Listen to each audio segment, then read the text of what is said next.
કે આપણે બધા લાઈફને બહુ ટેકન ફોર ગ્રાન્ટેડ લઈએ છીએ. આપણને બધાને લાગે છે કે આપણી પાસે બહુ સમય છે યાર, સોરી કહેવા માટે, થેન્ક યુ કહેવા માટે, પ્રેમ કરી લેવા માટે, જીવી લેવા માટે, પ્રવાસ કરી લેવા માટે. બધું કરીશું ને યાર, બહુ ટાઈમ છે.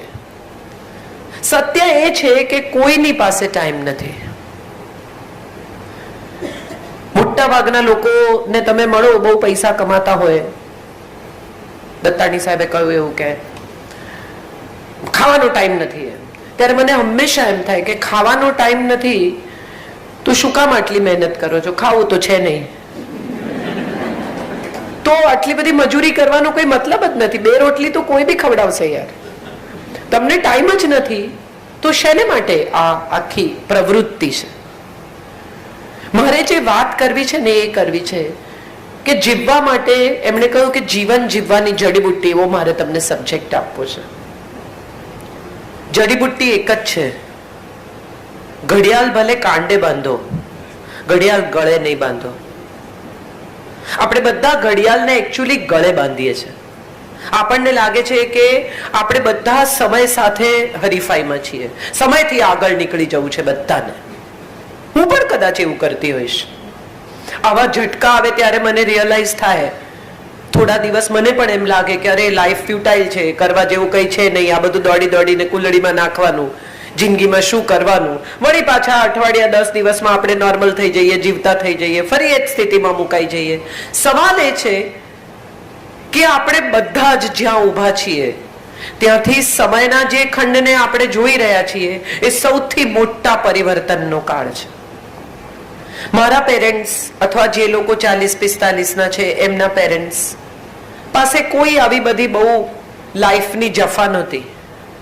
સામાન્ય સાદું જીવન, સાદી નોકરી, એમાંથી આવતો સાદો પગાર, એમાંથી સાદી બચત, LIC સુધી જ એમની બચત કે મ્યુચ્યુઅલ ફંડ કે FD સુધી એમની બચતો લંબાતી હતી. છોકરાઓના ભવિષ્યની ચિંતા, ભણી લો, અમારી પાસે એવું કંઈ છે નહીં કે તમારે માટે મૂકી જઈએ. એમણે એક ઘર ખરીદવાનું હતું પોતાના સંતાનોને આપી જવા માટે, કારણ કે મોટા ભાગના લોકો માઇગ્રેટ કરીને નાના શહેરોમાંથી મુંબઈ કે પરદેશ ગયા હશે. એ પરિસ્થિતિમાં એમણે તો એમના જીવનની સ્ટ્રગલ કમાવામાં પૂરી કરી નાખી. એ પછીની પેઢી આવી જે લોકો હવે 40-45-50 ના છે, જે બ્લેક એન્ડ વ્હાઇટ ટીવી જોવા બાજુમાં જતા હતા.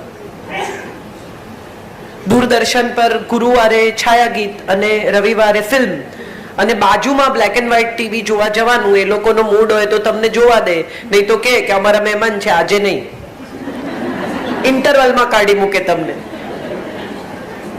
એમાંથી આપણે બધા હવે એવી જગ્યાએ પહોંચ્યા કે જ્યાં દરેક રૂમમાં ટેલિવિઝન છે. બધા પોતપોતાના રૂમના દરવાજા બંધ કરીને ટેલિવિઝન જુએ છે. શરૂઆતમાં જ્યારે નવા નવા રંગીન ટીવી આવ્યા, એશિયાડની રમતો જ્યારે પહેલીવાર ભારતે હોસ્ટ કરી ત્યારે રંગીન ટીવી આપણે પહેલીવાર બધાએ જોયા. અને એ સમયે એક રંગીન ટીવી ઘરમાં હોય એ જોવા માટે આખો પરિવાર ડ્રોઈંગ રૂમમાં બેસે. બધાને જ મજા પડે, બધા જ આશ્ચર્યથી આ નવું રમકડું જુએ. રિમોટ નામની ચીજ તો ત્યારે હતી નહીં, તમારે બટન દબાવીને ટેલિવિઝન ઓપરેટ કરવાનું, આટલી બધી ચેનલ્સ પણ નહોતી. એ સમયમાં આખો પરિવાર સાથે બેસીને આ ટેલિવિઝનની મજા માણતો. બુનિયાદ, હમલોગ, એવી બધી સિરિયલ્સ, ઇટ્સ ઓકે, એવી બધી સિરિયલ્સ આવે અને આખો પરિવાર સમયસર જમીને સમયસર મહાભારત ને રામાયણ જોવા ગોઠવાઈ જાય. આ બધા દિવસોમાંથી આપણે પસાર થયા. હવે એવો સમય છે કે 24 કલાક ચાલતી 338 ન્યૂઝ ચેનલ છે. એ 338 ચેનલે કોન્સ્ટન્ટ તમને ફીડ કરવાના છે. એટલે પૂછે આપકો कैसा लगता है? કોક ઘરમાં મરી ગયું હોય, રેપ થયો હોય, મોલેસ્ટેશન થયું હોય, સમૂહ હત્યાઓ થઈ હોય, ત્યારે જઈને આ સવાલ પૂછે કે આપકો कैसा लगता है? કેવું લાગે માણસને? આપણે પીડાને પણ વેચતા થઈ ગયા, કારણ કે બધું માર્કેટ થઈ ગયું. આખું જગત એક માર્કેટ બની ગયું. બધાને થયું કે શું વેચી શકાય, વેચી કાઢો. ઇરફાન ખાનનું એક ટ્વિટર આવે તો આપણે બધા પાગલ થઈને એકબીજાને ફોરવર્ડ કરીએ. કે આવી ગ્લેન્ડ છે ને આવી ટ્યુમર છે ને હવે પરદેશ જાય છે ને આ લોકોની લાઈફસ્ટાઈલ આવી હોય, શ્રીદેવી ગુજરી જાય તો આપણે મારી નાખી કે મરી ગઈ, શું થયું હશે, આટલું બધું કોણ પીએ, આવી રીતે બાથટબમાં ડૂબી જાય તો ખબર કેમ ન પડે, આવા બધા સવાલો સાથે આપણે કોઈના મૃત્યુને. સાહેબ, મોમ રિલીઝ થઈ એની ફિલ્મ હમણાં જ 6 months બેક, ત્યારે તો કોઈએ ન કહ્યું કે એના મિથુન સાથે પહેલા લગ્ન થયા હતા કે નહીં. We never bothered. આપણને ખબર બી નહોતી ને આપણે એમાં રસ બી નહોતા લેતા. ઇંગ્લિશ રિલીઝ થઈ ત્યારે એને બોનીને ઝઘડા થાય છે કે નહીં એ વિષય પર કોઈએ ચૂથ્યું નથી. Just because she died we want to take the complete juice out of it, કે હવે પછી શ્રીદેવીને માર્કેટ નહીં કરી શકાય એટલે આજે એની પાસે જેટલું છે એટલું પેલા શેરડીના સાંઠાની જેમ નાખો ને કાઢો, પૂરો રસ કાઢી લો એમાંથી. હવે આ છેલ્લી કોમોડિટી છે, એમાંથી શું કાઢી શકાય તે કાઢી લો. તમે વિચારો તો તમને સમજાય કે કેટલા બધા લોકો, આમ આપણે બધા મુંબઈમાં રહીએ છીએ, ભણેલા ગણેલા સોફિસ્ટિકેટેડ લોકો છીએ, આપણે બધા આપણી પ્રાઇવસી ના નામે કેટલું બધું કરીએ છીએ. બાજુવાળાના ઘરમાં શું ચાલે છે એની આપણને પડી નથી એવું કોણ પૂછે? આ લેવલ ઉપર આપણે જીવીએ છીએ. જામનગરનો જ કિસ્સો મેં મારા ફેસબુક પર લખેલો, મને ખબર નથી કેટલા લોકોએ વાંચ્યો છે. કૃષ્ણનગરમાં એક છોકરી 9 વર્ષની, એના સાવકા પિતાએ એને 4 મહિના સુધી ટોર્ચર કરી, જસ્ટ બીકોઝ કે એમને એની કેરાલા ભાગી ગયેલી માને અહીંયા બોલાવવી હતી અને મકાનના પેપર્સમાં સહી કરાવી હતી. આ 9 વર્ષની છોકરીને જે ટોર્ચર કર્યું છે એની હકીકતો વાંચો તો રૂવાડા ઉભા થઈ જાય. એ પછી એ છોકરી ગુજરી ગઈ. ત્યાં સુધી આજુબાજુમાં કૃષ્ણનગર, જામનગરનું જેણે જોયું હશે એને ખબર હશે કે કોમન બોલ્સ છે. બાજુમાં ચાલતી ચીસો ન સંભળાય એવી સ્થિતિ એ શેરીમાં છે જ નહીં. પટેલ સ્ત્રીઓ બહાર બેસીને વટાણા ફોલતી હશે, મેથી સમારતી હશે, કપડા લેતી હશે, કપડા સુકવતી હશે. કોઈ આ સાંભળ્યું? બધાએ સાંભળ્યું.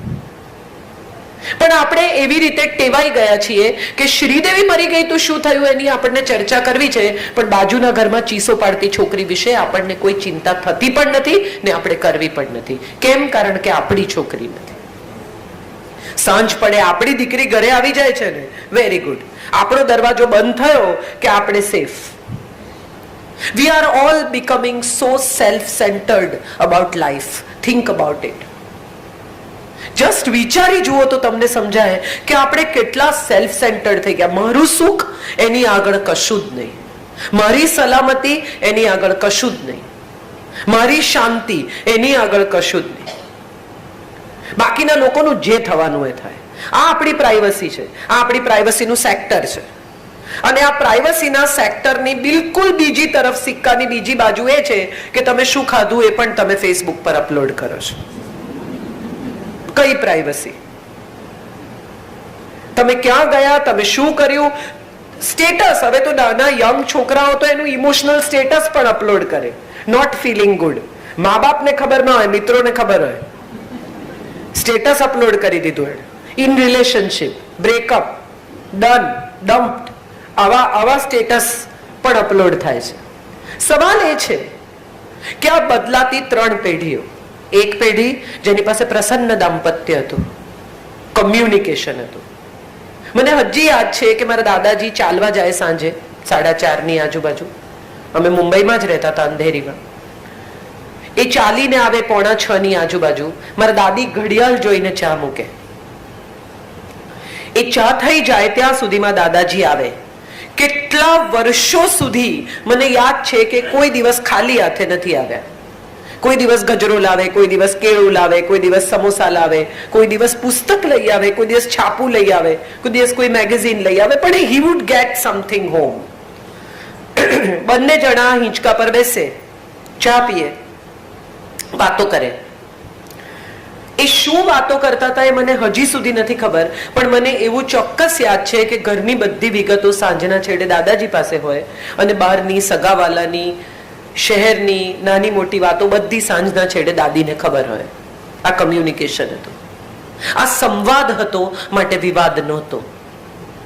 આપણા બધાનો પ્રોબ્લેમ એ છે કે કમ્યુનિકેશન ખતમ છે પણ કોમ્પિટિશન ચાલુ છે. એક જ ઘરની અંદર પતિ પત્ની વચ્ચે હરીફાઈ છે. શેની? તો કે કોણ સાચું એ પુરવાર કરવાની. કોણ સારું એવું તો આપણે પુરવાર કરતા જ નથી. હું કેમ કરું? યંગ છોકરાઓ આવે, એમણે કીધું અમે સમાધાન કરાવીએ છીએ. મને ખરેખર એ વાત ઉપર હસવું આવી ગયું. યંગ છોકરાઓ આવે, તમે એમને કહો કે છોડી દે, વાત છોડી દે, શું કામ આટલું બધું ખેંચે છે? એટલે તરત કે હું કેમ કરું. મારી પાસે આ હું કેમ કરું નો બહુ સચોટ જવાબ છે. તમે કોઈ ડોક્ટર પાસે જાઓ અને તમને પ્રિસ્ક્રિપ્શન લખી આપે કે ભાઈ તમે આટલી આટલી દવા આટલા વાગે ખાજો. એ પછી તમે એને 2000 રૂપિયા આપો, પ્રિસ્ક્રિપ્શન પાછું આપો અને એમ કહો કે તમે જ ખાજો, તો તમે સાજા થશો?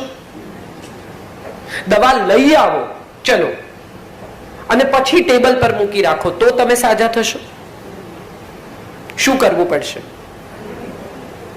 તો હું કેમ કરું નો જવાબ એ છે કે જેણે સુખી થવું હોય એને પ્રયત્ન કરવો પડે. આ એનો સાદો જવાબ, સરળ અને સાદો. તમારા યંગ છોકરાઓ જે દિવસે તમને પૂછે કે હું કેમ કરું, તો મારા સુધી આવવાની જરૂર નથી. આ જવાબ તમે એમને આપી શકો છો. જેણે સુખી થવું હોય એને જાતે જ પ્રયત્ન કરવો પડે. એમણે કીધું અમદાવાદથી કાંદિવલી સુધી આવ્યા છે. એકચ્યુઅલી કાંદિવલી સુધી હું અમદાવાદથી ઘણી વહેલી આવી ગયેલી. અહીંયા અભિયાનની ઓફિસમાં મેં 1.5 વર્ષ કામ કર્યું. અવિનાશભાઈ એ વખતે અભિયાન ચલાવતા, હું એમાં લખતી અને રોજ 1.5 વર્ષ સુધી હું અહીંયા કાંદિવલી અમદાવાદથી આવતી જ. એટલે મુંબઈ જ રહેતી પણ આવી તો અમદાવાદથી. સો ધ ક્વેશ્ચન ઇઝ, મારે જે કહેવું છે તે, અમદાવાદથી મારે અહીંયા આવવું હોય તો કોણે નીકળવું પડે? મારી એર ટિકિટ બુક કરવાથી હું અહીંયા નહીં પહોંચું. મારે વિમાનમાં તો બેસવું જ પડશે, બેસીને ઉતરવું પણ પડશે, ઉતરીને કેબ પણ કરવી પડશે, કેબ કરીને અહીંયા પણ આવવું પડશે. આ પ્રયાસ કરવાની સામે આપણો ભયાનક વિરોધ છે. આપણે બધાએ મનોમન એવું નક્કી કરી લીધું છે કે સુખી મારે થવું છે, પણ તમે મને સુખી કરો એ તમારી ફરજ છે. આવું થશે નહીં. આ સૌથી કડવી અને સૌથી ભયાનક સચ્ચાઈ છે. જે માણસ એમ માનતું હોય, જે માણસ, I am not saying a woman or a man, કે મને સુખી કરવા એ બીજા માણસની જવાબદારી છે, એ ઓલરેડી દુખી છે અને રહેવાના છે. આ નક્કી જ છે. મારી એક નવલકથા એક સાંજને સરનામે, એમાં એક છોકરી છે સોનાલી, એનો બોયફ્રેન્ડ છે સુજય. એ સુજય સોનાલીની માને મળવા જાય છે લગ્ન માટે અને એની માં એને પૂછે છે કે તું મારી દીકરીને સુખી કરીશ ને? અને ત્યારે સુજય જવાબ આપે છે કે હું એને સલામતી આપીશ, હું એને સ્નેહ આપીશ, એને માટે સંપત્તિ ખરીદીશ, એને સન્માન આપીશ. સુખી એને જાતે થવું પડશે. સુખી કરવાની મારી જવાબદારી નથી. જીવન જીવવાની જડીબુટ્ટી એ છે પહેલી કે તમારે સુખી થવું હોય તો પ્રયત્ન તમારે જાતે જ કરવો પડે. કોક ખાશે ને તમને પચશે, કોક શ્વાસ લેશે ને તમારા ફેફસા કામ કરશે, કોક ઊંઘી જશે ને તમને આરામ મળશે. તો આ એટલી જ એસેન્શિયલ બાબત છે કે તમારે સુખી થવું હોય તો તમારે પ્રયત્ન કરવાનો, બીજા પર આધારિત નહીં રહેવા. સુખી કરવાનો પ્રયત્ન થઈ શકે, આ બીજી બાબત છે જે મને લાગે છે કે બહુ ઇન્ટરેસ્ટિંગ બાબત છે. મારે ઘેર બેન કામ કરવા, એમણે કીધું બાઈ તમારી ન આવે તો શું થાય? મને ખબર છે શું થાય. સો મારે ઘેર એક બહેન છે જે ડોમેસ્ટિક હેલ્પ કરે છે, એનો નાનકડો 10 વર્ષનો દીકરો છે. મેં હમણાં થોડા દિવસ પહેલા મારા ફેસબુક પર એનો વિડીયો અપલોડ કરેલો. હું રાજકોટથી આવતી હતી, રાત્રે અમે ચા પીવા ઉભા રહ્યા, મારી પાસે છૂટા પૈસા નહોતા. એટલે હાઈવે પર ચા પીધા પછી એને કહ્યું કે બેન છૂટા નથી, હવે 1:30 વાગે રાત્રે તમે ક્યાં ચા છૂટા પૈસા ગોતવા જાઓ? એટલે ત્યાં પેલા રમકડાના એની ગાડીઓ ગોઠવેલી. એટલે મેં કીધું ચાલ આમાંથી 2 ગાડી આપી દે મને. હું કોને આપીશ એવું મેં વિચાર્યું નહોતું, મેં લઈ લીધી. હું ઘરે આવી અને બીજે દિવસે સુધા એના દીકરાને લઈને આવી. એટલે મેં કીધું જો હું તાર માટે શું લાવી? ફાલતુ કચકડાની ગાડી. પણ એ છોકરાએ જે આનંદથી એ ગાડીથી એ રમ્યો, મને અંગત રીતે એમ લાગ્યું કે મારા દીકરાને ઇલેક્ટ્રોનિક ગાડીઓ ને ફલાણું ને રિમોટની ગાડીઓ બધું આપણે આપીએ પણ એને ઓછું જ પડે છે. આને એટલી મજા આવી. કેમ? કારણ કે અભાવમાં છે. હવે આપણો પ્રશ્ન એ છે કે આપણે અભાવનો અહેસાસ જ થવા દેતા નથી. શું નથી એ રિયલાઇઝેશન જ નથી. એનો અર્થ એ થાય કે જે છે એને માણવાનો સમય જ નથી. તમને ભૂખ જ નહીં લાગે તો તમને સ્વાદ કેવી રીતે આવશે? મારો દીકરો બહુ નાનો હતો અને હું પણ બીજી મમ્મીઓ જેવી કે 12 વાગે સૂપનો ટાઈમ ને 1:30 વાગે ફ્રૂટનો ટાઈમ ને એ 4 વાગે દહીંનો ટાઈમ ને આવું બધું મેં પણ થોડા દિવસ કર્યું.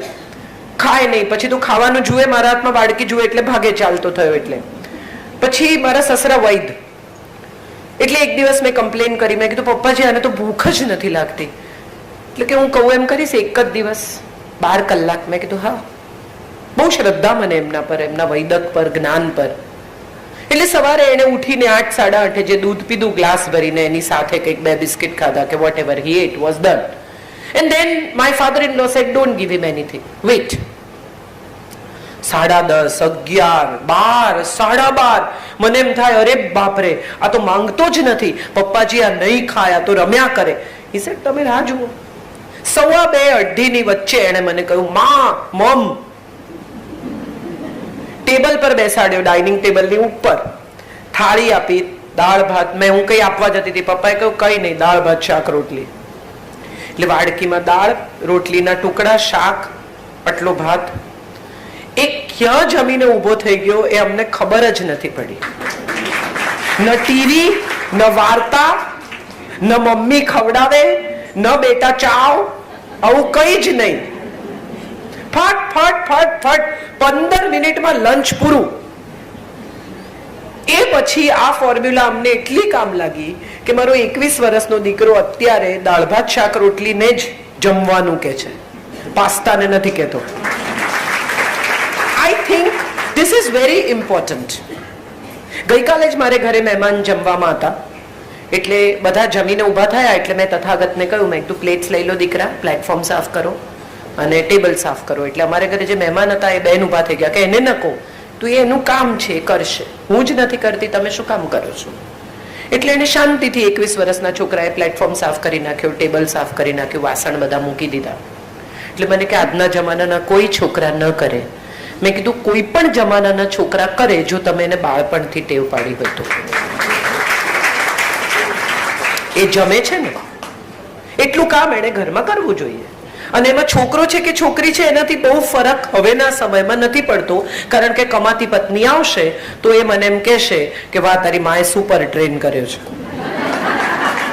આપણે શું કરવા દીકરી માટે જે અપેક્ષા રાખીએ છીએ કે દીકરી પરણીને જાય અને એમ કે વાહ વાહ તારી માએ બહુ સરસ ટ્રેન કરી છે.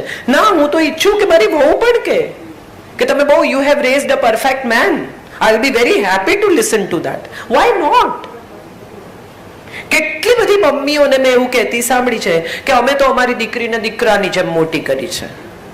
આ વાક્યનો અર્થ જ એ થાય છે કે તમે દીકરાનો ઉછેર બેટર છે એવું સ્વીકારી લીધું. વિધિન યુ એક્સેપ્ટ કે અમે અમારા દીકરીને દીકરાની જેમ મોટી કરી છે. ધેટ મીન્સ કે તમે દીકરાનો ઉછેર બેટર છે એવું તો અગ્રી થઈ જ ગયા in the prima and second point is કે કોઈ માં એવું કહે છે કે મેં મારા દીકરાને દીકરીની જેમ ઉછેર્યો છે. કેમ નહીં? એનામાં પણ એ સમજણ, રુજુતા, એડજસ્ટમેન્ટ, સ્નેહ કરવાની આવડત, થોડુંક છોડવાની ટેવ, સામેની વ્યક્તિને માન આપવાની એક નાનકડી પેલી એ હોય તો એમાં ખોટું શું છે? એ સારો જ માણસ બનવાનો છે. એક સારા માણસનો ઉછેર કરવો એ પ્રત્યેક માની ફરજ છે. દીકરી હોય તો પણ ને દીકરો હોય તો પણ. એ આપણે નથી કરતા. આપણે દીકરો ઉછેરીએ અને પછી વહુને પણ. તમે વિચાર કરો કે ઘરમાં દીકરો દાખલ થાય ને દીકરી ટીવી જોતી હોય તો માં કે પાણી આપ ભાઈ બહારથી આવ્યો. દીકરી શાક બાક બધું લેતી આવે, બિચારી પાછી આવે ત્યારે બ્રેડ બિલ આવે ને આ બિલ આવે ને પેલું બિલ આવે ને બધા 50 કામ કરતી આવે અને ઘરમાં દાખલ થાય થેલીઓ હોય એના હાથમાં, બે માના હાથમાં હોય. ચલો આજની દીકરીઓ નથી લાવતી એવું પણ ઘણી મમ્મીઓ કે છે, તો પણ માં ઘરમાં દાખલ થાય હાથમાં 2 થેલીઓ હોય. દીકરો ટીવી જોતો હોય ને ઊભો ન થાય ને માં એવું શીખવે પણ નહીં કે બેટા ઊભો થા, લો દીકરા લઈ લો. આવું માં શીખવે નહીં. કેમ? બિચારો કયા એંગલ થી બિચારો છે એ મારે સમજવું છે. એની પાસે એટલા કપડા છે કે જેમાંના અમુક એને યાદ પણ નથી, એટલા ડૂચા છે. અને મજાની વાત એ છે કે આ બધું આપણે એમને આપતી વખતે પાછા એવું તો કહીએ જ છે કે અમારી પાસે તો 2 જ શર્ટ હતા, જેમાં પાછો એનો વાંક નથી. તમે વિચાર કરો આપણા બાળ ઉછેરમાં કેટલા કન્ફ્યુઝન્સ છે. What are we doing, what are we raising, and then we blame the new generation. નવી પેઢી આવી છે, નવી પેઢી તેવી છે, સાહેબ નવી પેઢી જેટલી પ્રામાણિક છે ને એટલી પ્રામાણિક પેઢી છેલ્લી આખી સદીમાં નથી આવી. ના એટલે ના ને હા એટલે હા. They don't mean yes when they say no and they don't mean no when they say yes. Such a wonderful generation. એમની પાસે માહિતીનો ભંડાર છે, ઉપયોગ કરો. એને બરાબર ખબર છે કે કઈ માહિતીનો ઉપયોગ શું થઈ શકે. સાહેબ તમે વિચાર કરો કે તમારી પાસે અનુભવ છે ને એની પાસે માહિતી છે, જો આ બેનો સમન્વય થાય તો આખું જગત બદલાઈ જાય. આપણો પ્રોબ્લેમ શું છે, આપણે આપણો અનુભવ એની માહિતી પર ઠોકી બેસાડો છો. બહુ ઇન્ટરેસ્ટિંગ છે આ. તમે આ ઓબ્ઝર્વ કરજો, તમને બહુ મજા આવશે. એ તમને એમ કે હવે એરપોર્ટ પર ટેગ્સ નીકળી ગયા એટલે તમે કહો કે એવું કઈ હોય નહીં, ટેગ તો હોય જ ભાઈ, આ બધું તું મને કહે છે. પછી તમે જ્યારે એરપોર્ટ પહોંચો અને ત્યારે તમને ખબર પડે કે ટેગ નથી, એટલે એ ખાલી તમારી સામે જુએ, બોલે તો નહીં બિચારા. હજી આપણા છોકરાઓ ડાયા છે, ગુજરાતીઓના બાળકો હજી ડાયા છે, એટલે કઈ બોલે નહીં બિચારો, જુએ તમારી તરફ કે મેં કીધું તું ને તને. આવા 5 અનુભવ થાય આપણને એ પ્રવાસમાં, એટલે આપણે એને એવું કહીએ કે આ બહુ સારું, તને બહુ ખબર છે ને. નો, સે કે હા યાર, આઈ શુડ હેવ ચેક્ડ. આટલી તમારી નમ્રતા એને નમ્રતા શીખવશે. આજના છોકરાઓમાં બહુ ઈગો છે કારણ કે આપણે એમને ઈગોથી ટ્રીટ કર્યા છે. સમજણ નથી પડતી, આટલી ખબર નથી પડતી, આમ નથી આવડતું. આટલું નાનું છોકરું હોય ને એને લઈને મમ્મી તમારે ઘેર આવે, કોકની દીકરી હોય, પુત્રવધુ હોય, ભત્રીજી હોય, નાનકડું બાળક એની સાથે હોય, છોકરું તોફાન કરતું હોય, એટલે તમે એને કહો કે એને વાગશે, તું એને ના પાડ, એટલે કે તો નહીં માને. બાળકને સીધો સિગ્નલ ગયો કે તારે માનવાનું નથી, તું તારે મજા કર. આ મમ્મીની અપ્રુવલ છે કે તું તારે નહીં માનતો. 2 છોકરા રમતા હોય અને મમ્મી એને કે મારતો નહીં હો, એને વિચાર પણ નથી મારવાનો, આ તમે નાખ્યો એના મગજમાં વિચાર કે ઠોક. This is what we are doing with our children. કોઈકને ત્યાં લઈ ગયા હોય અને સરસ થાળી પીરસી હોય એટલે તરત માં કે લીલું શાક ખાતો જ નથી, હમણાં જમી લીધું હતું એને, પણ તમે એને યાદ કરાવ્યું કે લીલું શાક ખાતો નથી. Begins from here. It's a wonderful experience to raise a child, but raise a child with little more understanding than what we are raised with. Why? અમારા મા બાપે તો આવું કઈ નહોતું કર્યું. અગ્રીડ, નહોતું કર્યું. I understand. તમે એક ફોન લો, હમણાં તમે બહાર નીકળીને iPhone 5, 6, 7, 8, 9, 10 જે ખરીદો, બરાબર, 6 જ મહિનામાં એનું અપગ્રેડેડ વર્ઝન આવે છે. હા કે ના? હા આવે છે. કોણ ના પાડે છે? ટેકનોલોજી સાથે જોડાઓ. 6 જ મહિનામાં નવું વર્ઝન આવે છે, બરાબર.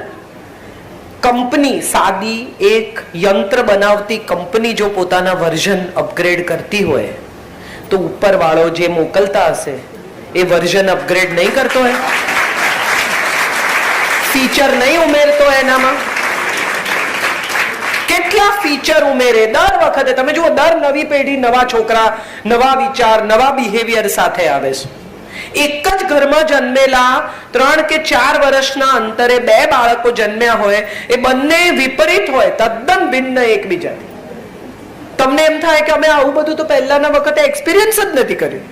આ એટલું સ્માર્ટ હોય, પોતાની રીતે બધું ડીલ કરી લે, ખાવા બાવાનું હોય તો તરત ઝૂંટવીને લઈ લે. અને આપણે કે મોટો તો બહુ જ ડાયો હતો. કરેક્ટ, મોટો ડાયો હતો કારણ કે મોટાએ કોઈ સાથે વહેંચવાનું નહોતું. અને તો ઉદરમાં છે ત્યારથી ખબર છે કે એક ભાગીદાર ઓલરેડી અવેલેબલ છે. આપણે આપણી જગ્યા બનાવવી પડશે, આપણે મારામારી કરીને આપણી વ્યવસ્થા ગોઠવવી પડશે. અહીંયા કોઈ બેસવા નહીં દે. તો આ સ્થિતિમાં જ્યારે તમારા બાળકો છે અને હવે જ્યારે એ લોકો વધુ ને વધુ કોમ્પિટિટિવ વર્લ્ડમાં એન્ટર કરી રહ્યા છે, હમણાં એક બહુ સરસ જોક મને કોઈકે મોકલ્યો છે કે એક માણસ હતો, એ ગુજરી ગયો. તો એને ભગવાને કહ્યું કે ભાઈ તું, તારા પાપ છે ને બોર્ડર લાઈન પર છે, તો તું નક્કી કર તારે સ્વર્ગમાં જવું છે કે નર્કમાં જવું છે. તો કહ્યું કે અચ્છા મને બંને બતાવો, આઈ ચૂઝ. તો એને લઈ ગયા નર્કમાં. તો નર્ક તો અવિનાશભાઈ અદ્ભુત જગ્યા. મર્સિડીસ આવે ને ગાડીઓ આવે ને ટૂંકા ટૂંકા સ્કર્ટ પહેરેલી છોકરીઓ ને બાર ને ટાઈમ સ્ક્વેર જેવી જગ્યા, આમ જળાહળા લાઈટો ને. તો આ યાર જોરદાર છે. તો હવે સ્વર્ગ જોઈ લઈએ. એને લઈ ગયા તો કઈ 2-4 ઋષિ મુનિઓ ને દૂધની નદીઓ ને. અહીંયા કોણ રહે, આ બેકાર, આપણે ત્યાં. તો એને કહ્યું કે એકવાર વિચારી લે, એકવાર પસંદ કરીશ પછી બદલવાની ચોઈસ નથી. આપણી સાથે પણ અવારનવાર થાય છે. આપણને દરેક વખતે પસંદગીની તકો મળે જ છે. તમે તમારી જિંદગીને રિવાઇન્ડ કરીને જુઓ તો તમને ડેફિનેટલી સમજાશે કે તમને પસંદગીની તક મળી જ છે. તમે પસંદ કરી લીધા પછી તમને અફસોસ થયો છે કે અરે આ નહીં, પેલું કરવા જેવું હતું. કેમ? કારણ કે એના પર લાગેલો પ્રાઇસ ટેગ, એની સાથે જોડાયેલા પરિણામો વિશે વિચાર્યા વગર આપણે પસંદગી કરી. માટે હવે આ પ્રાઇસ ટેગના ઈએમઆઈ આપણને ભારે પડી રહ્યા છે. બાકી એકચ્યુઅલી પસંદગીની તક તો દરેકને મળે છે. મને ઘણા લોકો કહે કે તમને મજા છે, તમે ટ્રાવેલ કરો, તમે આમ કરો, તમે આમ કરો, તમને કોઈ પૂછે નહીં. એકચ્યુઅલી સવાલ એ છે કે હું ઘરે પહોંચું ને ત્યારે ઢગલો કપડા વોશિંગ મશીનમાં નાખવાના બાકી હોય. મારે ખૂબ એવી બધી જવાબદારી હોય, મારા લોટનો ખાલી ડબ્બો પ્લેટફોર્મ પર મૂકીને જતા રહ્યા હોય. લોટ નથી, એ આની સાઇન છે. અને સાંજની રસોઈ કરવી હોય તો હું ગમે તેટલી થાકેલી હોઉં, મારે ગાડી લઈને જવું જ પડે અને લોટ લઈ જવો પડે, કારણ કે મારે ઘરે 24 કલાકનો માણસ રાખી શકાય એમ નથી. હું હોતી જ નથી ઘરમાં. So that's a very risky situation that I keep somebody. કારણ કે અમે 3 બહેનો બદલ્યા અને એક બહેને એકવાર હું અચાનક દાખલ થઈ ત્યારે એમના બોયફ્રેન્ડ અમારા ઘરમાં હતા. એટલે ત્યારથી અમે નક્કી કર્યું કે ચાવી કોઈને આપીને ઘર સોંપીને જવું નહીં. ઘર ખોલે, સાફ કરે, બંધ કરી દે, નીચે પાછી ચાવી આપી. તો આ પસંદગીની તક મને પણ હતી કે હું 24 કલાક ઘરમાં રહી શકતી હતી, હું બાળકો ઉછેરી શકતી હતી. મેં ઉછેર્યું મારું બાળક 10 વર્ષ. And then I realized કે મારે કામ તો કરવું જ પડશે. શું તમે કામ કરતા હો તો એના ફાયદા છે, તમે ગૃહિણી હો તો એના ફાયદા છે. એકતા કપૂર સાથે આખી બપોર ગાળી શકો તમે. કેટલા જલસા, એસી ચાલુ કરી, પગ લાંબા કરી, 3-4 લોકોને ફોન કરવાના, કમ્પ્લેન કરવાની. આ બાઈઓ યાર મને બહુ ગમે પણ હું કરી નથી શકતી. તો મને લાગે છે કે ગૃહિણીની લાઈફ બહુ અદ્ભુત છે. ગૃહિણીને લાગે છે કે મારી લાઈફ બહુ અદ્ભુત છે. આ જ મજા છે સાહેબ. કેટલાક લોકો રેસ્ટોરન્ટમાં જાય ને તો પોતાનો ઓર્ડર આપી દે, પછી બીજાના ટેબલ પર એની નજર જાય, એટલે કે વો લેકે આવો, વો. આવા પણ હોય છે. તો આ માણસ ફાઇનલી એણે નક્કી કર્યું કે હવે હું નર્કમાં જઈશ. નર્કમાં દાખલ થયા. ફાઇનલ કે હા ફાઇનલ, લોક કિયા જાય કે લોક કિયા જાય. દરવાજો બંધ થયો. જેવો દરવાજો બંધ થયો એવા 9-9 ફૂટના 2 કાળા કાળા રાક્ષસ મોટો તવો લઈને આવ્યા કે આમાં શું કરશે, કે આમાં તને તળશે. અરે કે પેલું બધું મને બતાવેલું એ તો કે માર્કેટિંગ ડિપાર્ટમેન્ટ છે.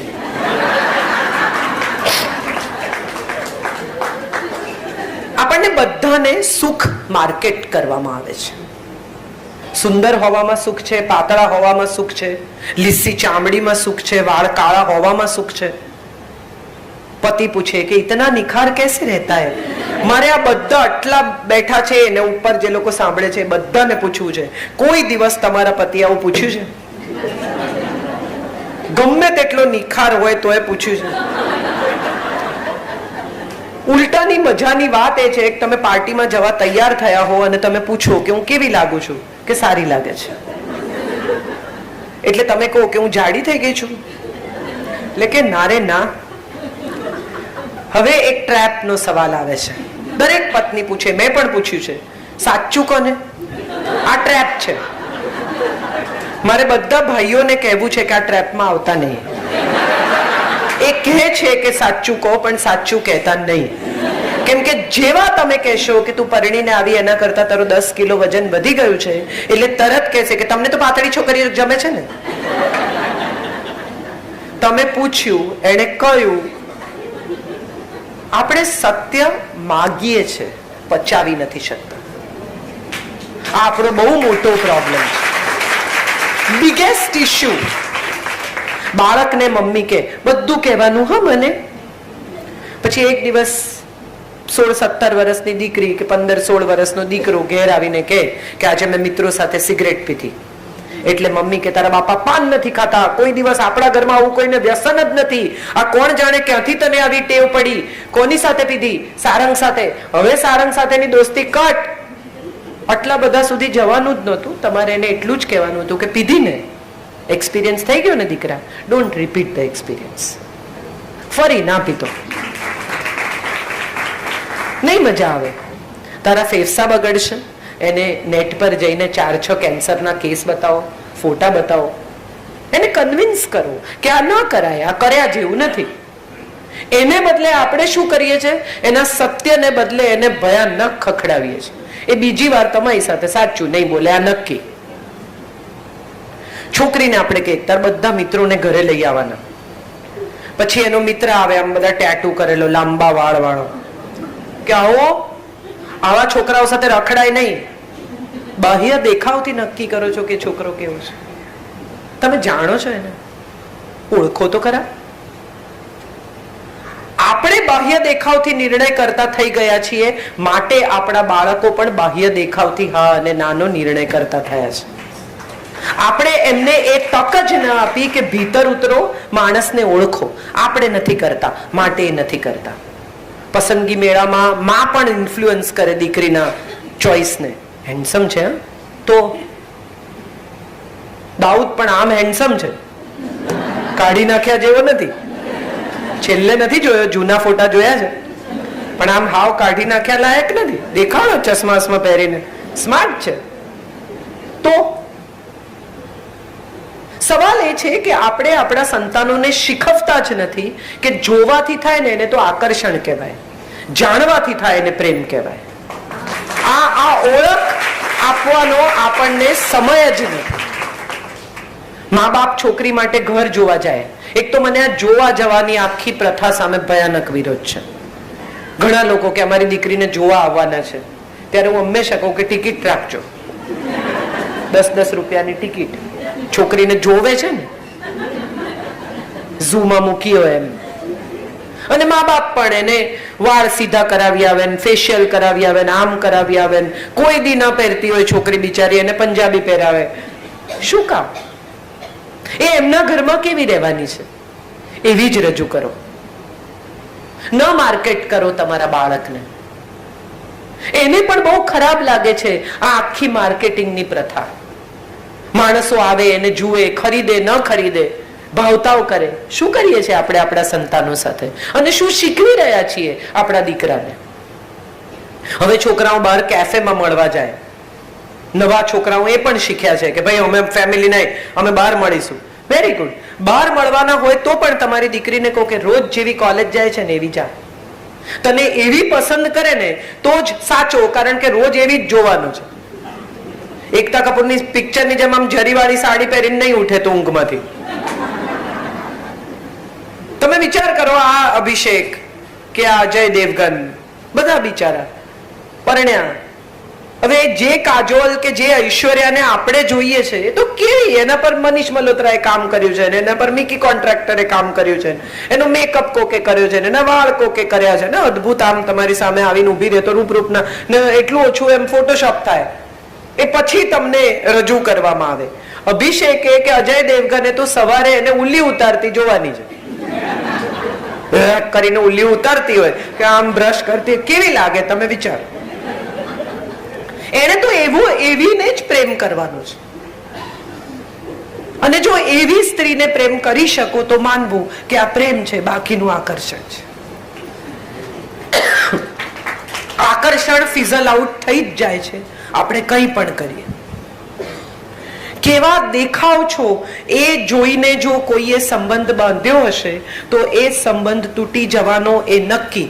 ક્યારે? ડિપેન્ડ્સ, એનું આકર્ષણ કેટલું ટકે છે એના પર, અથવા તમે કેટલું ટકાવી શકો છો એના પર.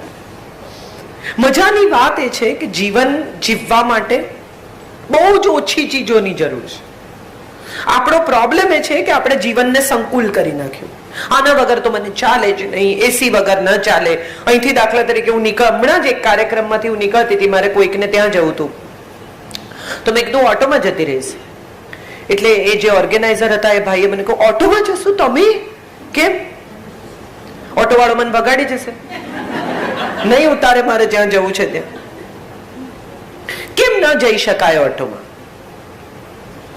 આપણે બધાએ આપણા સ્ટેન્ડર્ડ ઓફ લિવિંગને કંઈક જુદા જ સ્ટેજ પર મૂકી દીધું છે. 5 ફૂટનો માણસ જે ખાદી પહેરતો તો, જરાય હેન્ડસમ નહોતો, જેનામાં એવું કશું જ નહોતું કે જેને જોઈને તમે ડઘાઈ જાઓ, ઇમ્પ્રેસ થઈ જાઓ. આવું શાહરૂખ જેવો આમ ઉભો નહોતો રહેતો, કઈ જેવું નહોતો કરતો કે જેને જોઈને તમે ઇમ્પ્રેસ થઈ જાઓ. છતાં એણે 40 વર્ષ સુધી આખા દેશના યુથને ઇમ્પ્રેસ કર્યું સાહેબ. He was the star. જો કોઈ એક સ્ટારની વાત કરવાની હોય તો હું એને સ્ટાર કહું. 4 દાયકા સુધી જે માણસે યુથને કોન્સ્ટન્ટ લીડ કર્યું, અને દરેક માણસ એની વાત માને. એક વિદેશી કપડાની હોળી એટલે ગામે ગામ થઈ જાય.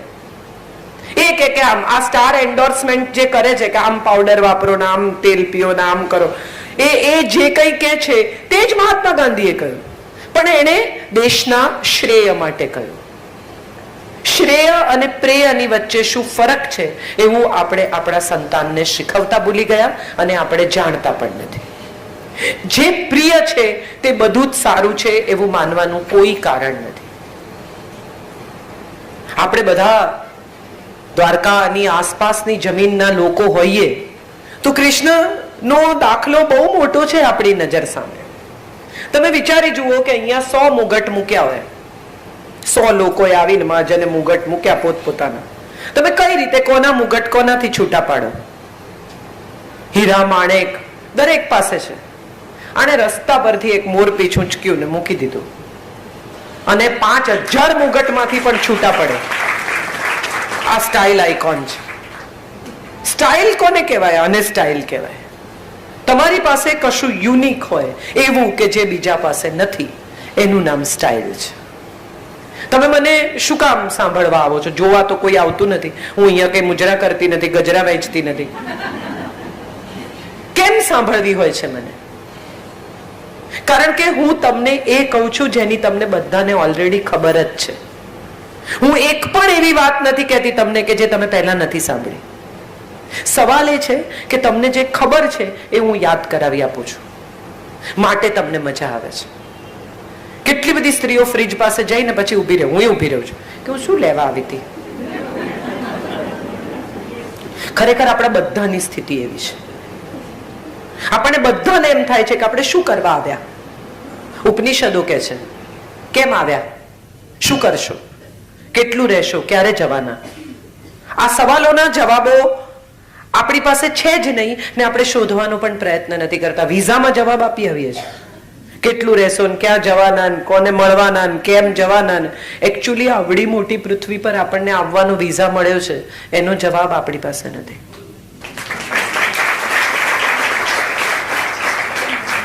તમે વિચારો, what is a purpose of life? કોઈ વિચારે છે એવું કે મારી જિંદગીનો પર્પઝ શું છે? દાન કરવું? તમારી પાસે વધારાના પૈસા હોય તમે કોઈકને આપી દો, આમે તમે નથી વાપરી શકવાના બધા, તો આપો થોડા. પર્પઝ શું છે? પર્પઝ એ છે કે તમારી આસપાસના લોકો ખુશ રહે. પહેલો પર્પઝ માણસ તરીકેનો, જે મેં કહ્યું ત્યાં હું પાછી આવું છું, make others happy. It's a joy of giving, joy of smiling, joy of making others smile, joy of laughing together. તમે વિચારો, કોઈ ગુજરી જાય, કોઈ જાય આપણને છોડીને, તો આપણે શું યાદ કરીએ છીએ? એને કેટલા પૈસા બેંકમાં મૂક્યા, એ કેટલી પ્રોપર્ટી મૂકી, આપણે એક જ વાત યાદ કરીએ છીએ વ્યક્તિ વિશે કે એને આપણી સાથે કેવો સમય ગાળ્યો. સ્મૃતિઓ, મેમરીઝ. ખરેખર મેમરીઝ સિવાય કશું જ મૂકીને આપણે જતા જ નથી. પૈસા વાપરી નાખતા આપણા છોકરાને 15 મિનિટ નહીં થાય સાહેબ, કરોડો મૂકીને જાઓ. એ લોકોને આવડે છે કેવી રીતે વાપરવાના. આપણો જીવ નથી ચાલતો. એ લોકોને તો બરાબર આવડે છે. તમે જાવ એની જ રાહ જુએ છે મોટા ભાગના. આ તો તમારો કંટ્રોલ છે. હમણાં એમને કહો કે લે આ 2000 રૂપિયા મને વાપરી બતાવતો, ટેબલ પર બેઠો બેઠો ફોનમાં વાપરી કાઢશે, ઓનલાઈન. ઊભો થઈને બજાર સુધી નહીં જાય. વાપરવા એ અઘરી ચીજ જ નથી. ક્યાં વાપરવા એ નક્કી કરવું એ બહુ અઘરી ચીજ છે.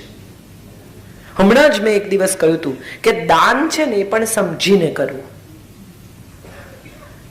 જે દેખાયું એને, જે માગવા આવ્યું એને આપી દેવાથી જો આપણે એમ માનતા હોઈએ કે આપણે દાન કર્યું, તો હું માનું છું કે ક્યાંક કશેક છૂટવાની આપણી આખી વૃત્તિ છે. હમણાં એક જૈન ધર્મની વિભાવનામાં હું વાત કરવા ગઈ હતી. તમે વિચારો તો તમને સમજાય. ગીતાના 700 શ્લોક છે.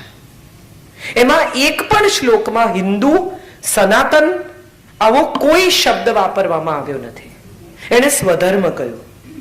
જેને કહ્યું, વેદવ્યાસે કહ્યું, કૃષ્ણએ કહ્યું, કૃષ્ણના મોઢે કેવડાવ્યું, જે રીતે તમારે એને મૂકવું. એને શું કહ્યું? સ્વધર્મે નિધનમ શ્રેયમ. હિન્દુ ધર્મે નિધનમ શ્રેયમ ના.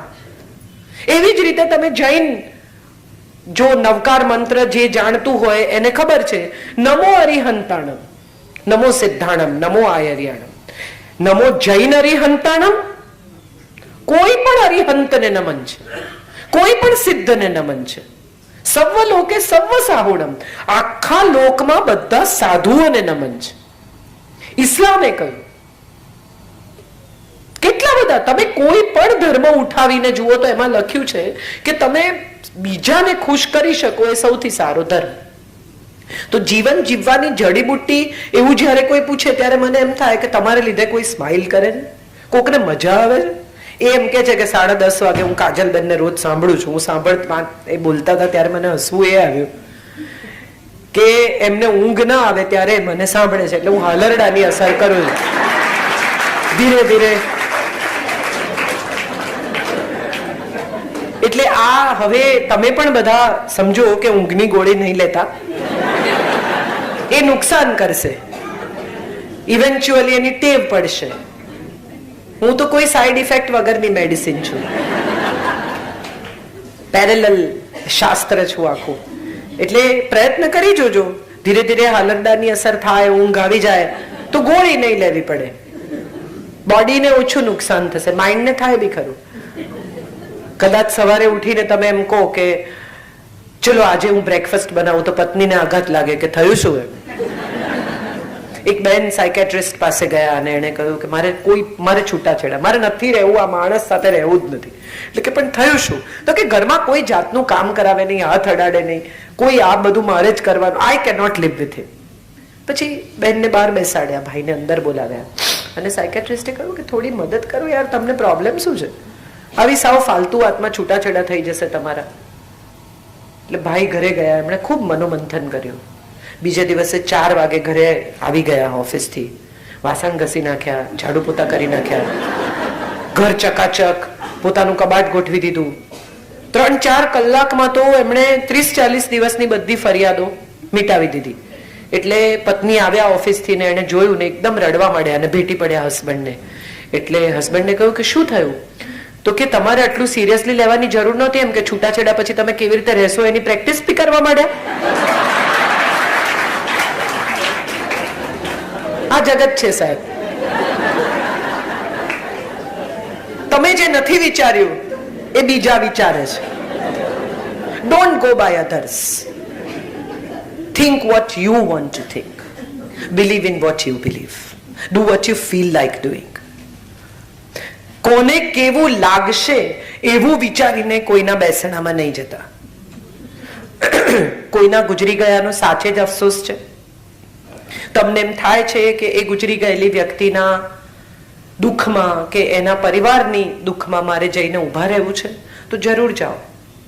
અમારે ઘરે હમણાં એક બેન વચ્ચે બપોરે ફોન આવ્યો, મારા સગાત છે, કે અમે 2 મિનિટ તમારે ઘરે આવીએ. મેં કીધું આવો ને, માણસ ખોલી આપશે તમને. શું થયું? તો કે અમારે એક રિસેપ્શનમાં અમે અહીંયા આવેલા, હવે સાંજે 5 વાગે એક બેસણામાં જવાનું છે, તો કપડાં બદલવા છે ઘરે ક્યાં જઈએ? આટલી સ્વાભાવિકતાથી આપણે આનંદ અને અફસોસની વચ્ચે ટ્રાન્ઝિટ કરી જઈએ છીએ. એક ક્ષણ માટે વિચારી જુઓ કે હૃદયથી કશું જ નથી કરતા. માત્ર વસ્ત્રો બદલવાથી તમારો વ્યવહાર બદલાઈ જશે, તમારો વિચાર નહીં બદલાય. Think about it. You really want to live with વ્યવહાર, કે તમારે વિચાર બદલવા છે? અને જો વિચાર બદલવા છે તો એ ભીતરથી બદલવા પડશે. એને માટે કપડાં બદલો કે ન બદલો. તમે લાલ સાડી પહેરીને પણ બેસણામાં જશો ને તો તમારા મોઢા પરથી જોઈને એને સમજાશે કે આને દુઃખ થયું છે. કેટલા બધા જ્ઞાતિઓમાં બેસણું પણ એક ફેશન શો હોય છે. તમે જોયું જ હશે. ડાયમંડના કાપ, સરસ હકોબાના બ્લાઉઝ પહેરે, અંદર જુદા કલરની અંડરગાર્મેન્ટ પહેરે, જેથી એકદમ પરફેક્ટ ફેન્સી. એટલે તમે શું કરવા જઈ રહ્યા છો? કોઈ ગુજરી ગયું છે એના દુઃખમાં કે આ નવી શિફોનની સાડી લીધી, કે હકોબાની સાડી લીધી, કે કલકત્તી ટાંગાઈ લીધી, એ બતાવવા. Decide vote you want to do in life and behave accordingly. હા, હું અહીંયા આવું તો હું જીન્સ ને ટી શર્ટ પહેરીને ન આવું, કારણ કે આ ડેકોરમ છે, આ સભાનું ડેકોરમ છે. કોઈ ગુજરી જાય, બધા સફેદ પહેરતા હોય તો તમે પણ સાદા સફેદ, સ્કાય બ્લુ, પેસ્ટલ કપડાં પહેરીને જાઓ. એ એક લોકાચાર છે. પણ એનો અર્થ એવો નથી થતો કે બધું જ લોકાચારમાં જીવાતું જાય અને કશું ભીતર થાય જ નહીં. ધીરે ધીરે આપણે બધા સપાટી પર જીવતા લોકો થઈ ગયા છે. એટલે જીવન જીવવાની જડીબુટ્ટીનું સૌથી મોટું મુદ્દો એ છે કે થોડા ભીતર ઉતરો, અંદર જાઓ, શોધો જાતને. શું કરવું છે, શું નથી ગમતું, શું ગમે છે. અને જીવન સાથીને, બાળકોને, મિત્રોને સત્ય કહેતા શીખી જાઓ, નમ્રતાથી. વસ્ત્ર જોઈને ભોળવાઈ જવાનો કે વસ્ત્ર જોઈને દોરવાઈ જવાનો સૌથી મોટો દાખલો કયો?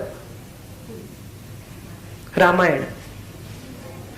રાવણ સાધુ વેશે આવ્યો એટલે સીતાએ ભીતર આવવા દીધો. બીજા કોઈ પણ કપડા પહેરીને આવ્યો હોત તો સીતાએ ન આવવા દીધો હોત. આપણે બધા ભગવા જોઈએ કે નમી પડીએ, તરત બાપજીની પધરામણી ને બાપજી આમ, અને એમાં જો બબૂતી કાઢી આપી તો ઓહો, આપણને એમ જ છે કે હવે 1ની 5 નોટ કરી જ આપશે. ને એમાં આ બધા અમુક તો પેલા દરબાર ને બધું હોય છે, જેની અંદર કહેતા હોય છે લાલ ચટણી ખાઓ ને લીલી ચટણી ખાઓ ને સમોસા ખાઓ ને ન ખાઓ ને કેળા ખાવાથી આમ. What is he talking and why are we listening to it? તમારો આત્મા શું કે છે? તમારું મન શું કે છે? તમને શું લાગે છે? આવો સવાલ કદી કોઈ પોતાની જાતને પૂછતું જ નથી. જ્યોતિષ, બહુ મજાની વાત કરું તમને બહુ મજા આવશે. સવારે લોકો રાશિ ભવિષ્ય વાંચે, કચ્છકન, પઠણ, નયન. કંસ અને કૃષ્ણની રાશિ એક છે. રામ અને રાવણની રાશિ એક છે. શબરી અને શૂરપણખાની રાશિ એક છે. કઈ વાંચવાની રાશિ ભવિષ્ય? ચાલો. કંસમાં લખ્યું હોય કે તમારા કોઈક નિકટના સ્વજનથી તમને આજે ભય છે, અને કૃષ્ણમાં લખ્યું હોય કે આજે વિજય છે. આ બધા નંગ પહેરે. હમણાં કોકે મને મેસેજ મોકલ્યો છે, બહુ સુંદર મેસેજ છે અવિનાશભાઈ, કે તમે ગુરુનો નંગ ભલે પહેરો પણ કોઈ નંગને ગુરુ નહીં બનાવતા. મને એટલો બધો ગમ્યો આ મેસેજ, કે ગુરુનો નંગ ભલે પહેરો પણ કોઈ નંગને ગુરુ ના બનાવતા. તમે વિચારો, આપણે કેટલા બધા સ્વાર્થમાં ડૂબી ગયા છીએ કે આપણને એવું લાગે છે કે આવા કોઈ સાધુ મહાત્મા, જેમ મેં કહ્યું કે સુખી થવું હોય તો પ્રયત્ન કરવો પડશે, એમ શાંત થવું હોય તો પણ પ્રયત્ન કરવો પડશે. કથાઓ સાંભળવાથી, વાર્તાઓ સાંભળવાથી, પધરામણીઓ કરવાથી કઈ નહીં થાય. તમારે ઘરે કોઈની પધરામણી નહીં થઈ હોય પણ નાનકડું બાળક આનંદથી આવીને રમી જતું હશે ને, તો હું માનું છું કે એનાથી વધારે પીસ બીજો કોઈ છે નહીં. અમારા પડોશીનો એક દીકરો હતો, નાનકડો, બહુ જ નાનો, એટલે 2 વર્ષનો, 2.25 વર્ષનો. એ એની મેળે ટક બેલ સુધી પહોંચે નહીં. એ ગમે ત્યારે ઘરમાં દાખલ થાય, આંટો મારે, અને પછી અમારે ત્યાં ઉપર સાકર, ખડી સાકર હું વાપરું છું ચામાં ને એવી રીતે. એટલે એનું કનેક્શન એવું કે આ ખડી સાકર એ પ્રસાદ છે. એટલે ત્યાં બારણી પાસે ઉભો રહીને કે આશીર્વાદ આપો ને, એ પ્રસાદને આશીર્વાદ કે. એ ખડી સાકર એક આટલો પીસ ખાય, થોડી વાર અમારા ઘરમાં આટા મારે ને જતો રહે. અને સાહેબ એને કેવી સમજ છે જુઓ, કે એ અમારા ઘરમાં કોઈ મહેમાન હોય એની સાથે એની સામે પણ ન જુએ. એને એટલું જ કનેક્શન જેટલા લોકો આ ઘરમાં ઓલરેડી રહે છે એ સિવાયના લોકોની સામે ન જુએ. મારો દીકરો શરૂઆતમાં એને હેરાન કરતો હતો, એને ચીડવે ને એને પજવે ને, એટલે એને એક દિવસ મને કહી દીધું કે ભાઈને કાઢી મૂકો, ભાઈ ગંદો. મજા, તમે જુઓ કેટલું ઇનોસન્સ છે. આ ક્લેરિટી, આ સ્પષ્ટતા, આ સ્વચ્છતા કયા સાધુમાં છે મને બતાવો તો ખરા. બહુ સરસ હમણાં મોરારી બાપુએ એક લાઈન કહી, મને બહુ ગમી, કે બેન દીકરી જેની સામે નિસંકોચ બેસીને વાતો ના કરી શકે એને સાધુ કહેવાય જ નહીં. સર્વલોકે સર્વ સાહુણ, સર્વલોકમાં સર્વ સાધુઓને મારા નમસ્કાર છે. સર્વલોકમાં એટલે સંસારમાં રહીને સાધુની જેમ જીવતા પણ. તમે કેવા કપડા, તમે જીન્સ ને ટી શર્ટ પહેરો છો એટલે તમે સાધુ નથી. તમે પરણેલા છો, તમારે 2-3 બાળકો છે, તમે પૈસા કમાઓ છો. શ્રીમદ રાજચંદ્ર હીરાનો વેપાર કરતા હતા, કબીર વણકર હતા. તમે વિચાર કરો કે કબીરના લગ્ન થયા એની પત્ની લાલી સાથે, અને એના પિતા, લાલીના પિતા કબીરના ગુરુ હતા. એને લાલીને વળાવી દીધી, વેલડું આવી ગયું અહીંયા ઝૂંપડા પાસે, ઉતારી દીધા ને ગયું વેલડું તો પાછું. ને લાલીએ તો જઈને જોયું ને એને કહ્યું કે અરે આવામાં રહેવાનું, રડવા લાગી. એટલે કબીરે એને કહ્યું કે ભાઈ આ જ છે મારી પાસે તો કે હું તો ગામના જમીનદારના દીકરાના પ્રેમમાં હતી ને કેવી સુખેથી રહી હોત ને મારા બાપની મતિ ભ્રષ્ટ થઈ ગઈ તે તારી જોડે બાંધી દીધી.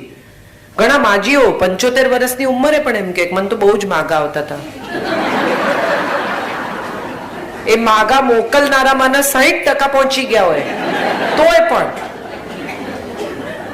હજી આપણે ભૂતકાળના અફસોસમાંથી નીકળી શકતા નથી. જે પસંદગી આપણે કરી કે કોઈ કે આપણા માટે કરી, એ પસંદગી સાથે સુખથી જીવવાને બદલે શું નથી મળ્યું એના અફસોસમાં વર્ષો વિતાવી નાખીએ છીએ. સ્કૂલમાં, કોલેજમાં બધાને એવું હોય, છેલ્લું પાનું સૌથી ક્રિએટિવ હોય. નોટબુકના છેલ્લા પાના પર હાર્ટ દોર્યા હોય, એમાંથી તીર પસાર થયા હોય, એની નીચે નામો બામો લખ્યા હોય, પિક્ચરના ગીતોની પંક્તિઓ લખી, બધું બધા કરી જ ચૂકે. એમાં કઈ એકબીજા સામે ના જુઓ, તમારી પણ વાત છે. હવે આ પરિસ્થિતિમાં બહુ આમ ઘટનાના નામે કશું થયું ના હોય, સાયકલની ચેન 1-2 વાર ઉતરી ગઈ હોય જાણી જોઈને, કે 1-2 વાર એમણે તમને જોયા હોય, 1-2 વાર તમે એમને જોયા હોય, ભર તડકામાં ઉભા રહીને પ્રતીક્ષા કરી હોય એના આવવા જવાની, અને પછી જ્યારે 2 પેક દારૂ પીએ કે મારો પહેલો પ્રેમ. અરે પ્રેમના નામે કશું થયું જ નથી ભાઈ. એને તો પૂછો કે તમને પ્રેમ હતો કે નહીં, પણ એવું કઈ હોય નહીં. પછી સ્કૂલ, હવે તો આ ફેસબુકે બધાને ભેગા કર્યા છે, એટલે સ્કૂલની એલ્યુમનાઈ હોય ને કોલેજની એલ્યુમનાઈ હોય ને પછી બધા ભેગા થવાના હોય, એટલે આખું ઇમોશન એ લેવલ પર હોય કે આવશે. એટલે આમ એકદમ સ્ત્રીઓ જે આજથી 20-25 વર્ષ પહેલા દેખાતી હોય એવી દેખાવાનો પ્રયત્ન કરે, ફેશિયલ કરાવે, વાળ કાળા કરે, અઠવાડિયામાં ઉતરે નહીં તો એમ કે થોડું તો ગયું જ છે. આ બધી સ્થિતિમાંથી પસાર થઈ અને પછી એલ્યુમનાઈની પાર્ટી હોય, બધા ભેગા થાય, અને આમ તમે જુઓ ને અને તમને તમારા સ્પાઉસ એટલા વાલા લાગે સાહેબ. તમને એમ થાય કે અરે યાર આની પાછળ મેં 20 વર્ષ બરબાદ કરી નાખ્યા. જેનો ફૂટબોલ જોવા તમે ક્લાસ છોડતા હતા એનું પેટ હવે ફૂટબોલ જેવું છે. It's all over. It doesn't stay. બાહ્ય દેખાવ સાથે જોડાયેલા સંબંધો બાહ્ય દેખાવ પર જ પતી જતા હોય છે. દુઃખની વાત એ છે કે આપણને બધાને એવી તો તરત ખબર પડી જાય છે કે ખરાબ માણસ મળ્યો છે, પણ સારો માણસ મળ્યો છે એની ખબર પડતા 20 વર્ષ નીકળી જાય છે. 20 long years and you realize that you love your spouse. How funny is it? How bad is it and how sad is it? કોઈને ચાહવા માટે કારણ જોઈએ ને, હું તો ત્યાંથી જ આખી વાતને તોડી પાડું. રીઝન હશે તો પ્રેમ થઈ શકશે, એ તો લેવડ દેવડ છે, એમાં ક્યાં પ્રેમ છે? પ્રેમ તો અકારણ જ હોય માટે હોય. બહુ સુંદર મંગેશ પડગાંવકરની પંક્તિ મને ગમે છે કે પ્રેમ म्हणजे પ્રેમ असतं, आमचं आणि तुमचं सेम असतं. એમાં કઈ જુદું ના હોય. આમ જ હોય બધું. તો કબીરની પત્ની લાલી આવે છે, જુએ છે ઝૂંપડું, કે હું તો જમીનદારના પ્રેમમાં હતી, મને કાઢો અહીંથી, મારે નથી રહેવું તારી સાથે. એટલે કબીર કહે છે કે તને સ્વીકારશે, ચલ તને મૂકી આવું. એટલે લાલી ફરી રડે છે. કેમ હવે રડે છે? તો કે આ સરસ તૈયાર થયેલી હું, અને હવે તારે મને આવી રીતે વેલડું તો જતું રહ્યું, ના તો બધા ગંદા જંગલમાંથી, મારે નથી આવું. કબીર કે બેસ જા મારા ખભે. એને ખભે બેસાડે છે. જંગલમાંથી પસાર થાય છે, અંધારું થઈ ગયું છે, પથ્થરની ઠોકર વાગે છે, કબીરનો નખ ઉખડી જાય છે, પણ લાલીને પડવા નથી દેતા. આમ આમ કરીને સેટલ કરે છે. લાલી ફરી રડે છે કે હવે નીચે ઉતાર. એટલે નીચે ઉતારે છે કે હવે નથી જવું. અરે કે હમણાં જવા માટે રડતી હતી, હવે નહીં જવા માટે રડે છે, તારો પ્રોબ્લેમ શું છે?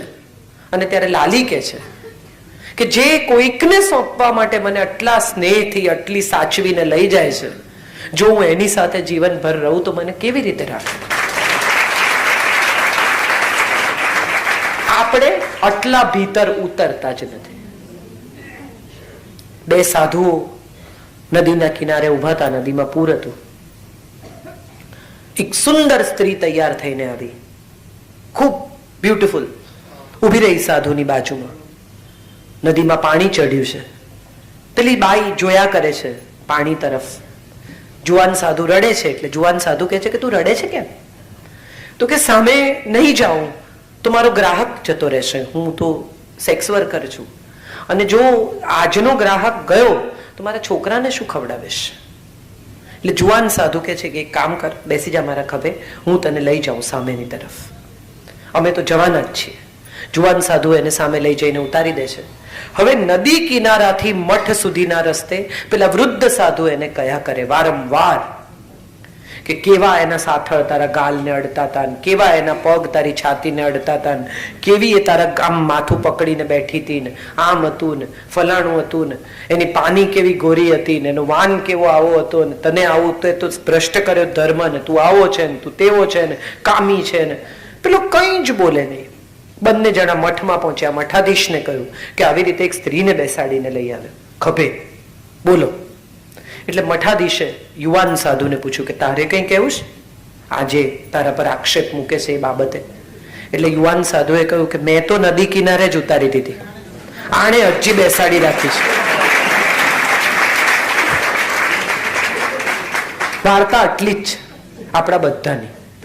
બોલનારા બોલીને જતા રહ્યા, કહેનારા કહીને જતા રહ્યા, જેને જે કરવાનું હતું એ બધું જ કરી નાખ્યું, આપણા ખભેથી હજી ઉતરતું નથી. તો જીવવાની ત્રીજી અને સૌથી મહત્વની વાત એ છે, ભૂલી જતા શીખી જાવ. Just simply forget. જે વસ્તુ તમારા કામની નથી એને ડિલીટ કરી નાખો. મારો એક સાયકેટ્રિસ્ટ ફ્રેન્ડ છે, એને હું કહું કે આ બધા આજકાલ ભૂલવાની બીમારી બહુ થાય છે, એવું કેમ? ત્યારે એને મને બહુ સરસ જવાબ આપ્યો કે મગજના જીબી તો નક્કી છે, તમે ખોટી ખોટી ફાઇલો બનાવીને ભરી રાખો ને, એમાં હેંગ થઈ જાય છે. નકામી ફાઇલો ડિલીટ કરો, એમ્પ્ટી સ્પેસ ક્રિએટ કરો. બધી સ્ત્રીઓ માળિયા પરથી વસ્તુ ઉતારે, દિવાળી આવે ને પછી નક્કી કરે કે આ વખતે મારે બધું નકામું કાઢી નાખવું છે. કાંઈ નકામું લાગે જ નહીં, બધું જ કામનું. પિત્તળના મોટા મોટા તપેલા ને મોટા મોટા ચમચા ને 6 ડઝન થાળીઓ ને, અને ઘરે હવે કોઈ આવતું નથી. આપણે સીધા બાર જમાડીએ છીએ, તેમ છતાં જોઈએ કોઈ આવે તો જોઈએ, પણ કોઈ આવતું નથી. તમે આવવા લાયક કઈ રાખ્યું જ નથી, એ આપણે ભૂલી જઈએ છીએ. મજાની વાત એ છે કે મનના માળિયામાં પણ બહુ બધું આવું ભરી રાખ્યું છે. કાઢી નાખો, ખાલી કરી નાખો. જે નકામું છે ને, તમને એમ લાગે કે આની સાથે હવે મારાથી બીજું કઈ થઈ શકે એમ નથી, એટલું ડિલીટ કરો.